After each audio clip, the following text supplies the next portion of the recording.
ప్రకాశం జిల్లా దర్శి నియోజకవర్గం దొనకొండ మండల కేంద్రంలోని మండల ప్రజా పరిషత్ కార్యాలయంలో ప్రజా దర్బార్ కార్యక్రమం ఏర్పాటు చేశారు। ఈ కార్యక్రమానికి ప్రజలు హాజరై వారి సమస్యలపై అర్జీలను Darsi Telugu Desam party in charge doctor Gottipati Lakshmi స్వీకరించారు।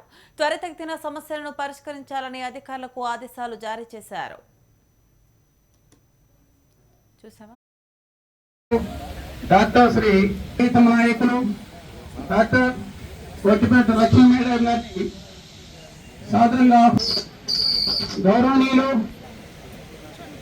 మండల తెలుగుదేశం పార్టీ కన్వీనర్ మోడీ ఆంజనేయులు గారిని వేదికను అలంకరించవలసిందిగా కోరుతున్నారు। గౌరవనీయులు మండలంలోని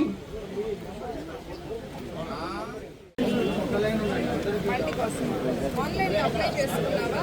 నెల ఏదో లాస్ట్ డేట్ ఉంది కదా।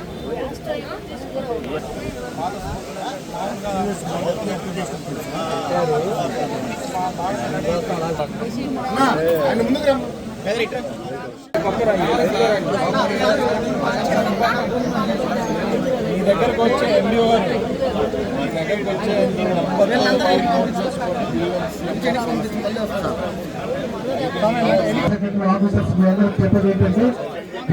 జాగ్రత్తగా కోరుతున్నాము। 500 రూపాయలు వెంటనే ఈ టేబుల్ దగ్గర తీసుకురావాల్సిన అప్లికేషన్స్ మొత్తం టేబుల్ దగ్గర తీసుకొచ్చి ఇచ్చేసేయండి। అనుభవం మీడియా పత్రికా మిత్రులకు సమస్యలు కూడా మనం ఇప్పుడు అర్జీ రూపంలో తీసుకుంటామండి। ఈ టెంట్కు నాకైతే లెఫ్ట్ సైడ్, మీకైతే రైట్ సైడ్ ఇక్కడ 2, 3, 4 కౌంటర్లు ఉన్నాయి। ఆ కౌంటర్లో 3వ గృహ నిర్మాణం, 4వ కౌంటర్ వచ్చరికి మిగతా అన్ని ఏ అంశాలు వచ్చినా సరే 4వ కౌంటర్లో అర్జీదారులు మేడం గారి దగ్గర వచ్చిన తర్వాత ఆ అర్జీ ఏ స్వరూపం వచ్చు ఆ కౌంటర్లో పోయి మీరు నమోదు చేయించుకో।